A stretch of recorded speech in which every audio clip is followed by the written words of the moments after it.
Hi, Mr. Castillo. My name is Tavia. I'm going to be your nurse today. I want to talk to you about your new diagnosis of heart disease and what that looks like as far as your risk for a stroke. The doctor has explained that you are at risk for advanced heart disease because of your blood pressure and because you smoke tobacco products. Is this okay to talk to you about? Perfect. Thank you. We'll get started. I'm glad you brought your family here. I'm glad that there are more eyes and ears to hear us so that somebody can take notes and you all can come with a plan together to work on when you go home. Your heart, Mr. Castillo, is like a pump. And so if you make your fist, so let's make a fist, this is about the size of your heart. Your heart is divided into two sides. And so the right side of your heart is full of all the ventricles. It's got your atrium on that side of the heart. So the heart, the right side of the heart is designed to collect and to pump the blood to the lungs to get to the arteries in your lungs, which they call pulmonary arteries. And then your lungs then get the blood, they refresh the blood with a new supply, get rid of all the bad stuff, and then send it to the left side of your heart where that is built for getting the blood out to the rest of your body and giving you those nutrients that your body needs every day. So when there's an issue with your heart, it means that there's been some kind of damage. And so that could possibly mean that your vessels are starting to develop plaque. And so this is kind of like plaque on our teeth. If we didn't brush our teeth, that yellowy film on your teeth would stay there and stay there and stay there, and it gets stuck. And so when you go to the dentist, that's why they scrape it. And they try to get all of that off. And sometimes it's really hard, and sometimes it doesn't all come off. And so this is kind of like the plaque that's in your heart. But you have these arteries. And so you have all of these arteries that go up to your heart that build up, that are starting to build up plaque. And once those arteries build up with plaque, the plaque gets really, really thick. And it gets really hard, and so it closes the arteries to those,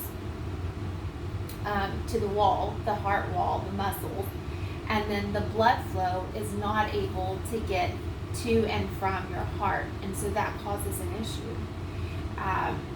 That could cause your heart to stop, it could cause you to have a stroke, and so some of the medications that might be used when you're first diagnosed are medications for your blood pressure, and so it's very important for you to keep those. These are drugs like lisinopril or Catopril. You always want to make sure that you check your blood pressure so that you take these medications the right way. The blood pressure medicine helps keep your blood pressure regular, because when your blood pressure is high, it makes your body, your insides, very tight inside. And so it doesn't allow the blood flow to really go through. So when you're relaxed and your body is working at a relaxed state, the blood flows through your body a lot easier. There are other drugs, heparin, aspirin. These medicines are taken by mouth. These are designed to thin out your blood so you don't have so much thickening. It will pass through your body easier. So I want to talk to you all about your teaching plan. I want to talk to you about going home. I want you to know that the heart disease, especially with your culture, you being a Hispanic, is the leading cause of death for men in the United States. So 1 in every 4 men develop heart disease. About half of those die very suddenly with no symptoms at all. And so I know with your culture, it may be you don't want to go to the doctor or you don't think anything's wrong, but you really need to know your body and you really need to keep track of your blood pressure. And so you know your body the best. You want to take your blood pressure every day. You want to um, keep a log. Just write it down every day before you take your medicine so that you can notice what your body is doing that day, or when you feel bad, you want to keep a log of that. You want to be very watchful. So you want to watch for heartburn, being dizzy, being short of breath, having chest pain, heart palpitations. These things could be a heart attack that you're not really aware of because maybe we're working outside in the 100-degree weather, or you've eaten something very spicy. But be very watchful for something that just seems off with your body. Also, if you look and your feet are swollen, your hands are swollen, your arms, that could mean that you might have some heart failure. And so you want to talk to your doctor about that. Now, about your weight, Mr. Castillo, it's very important to keep your weight at a very healthy weight. And so weigh yourself, every day or once a week, even if that will help you. Weigh yourself once a week.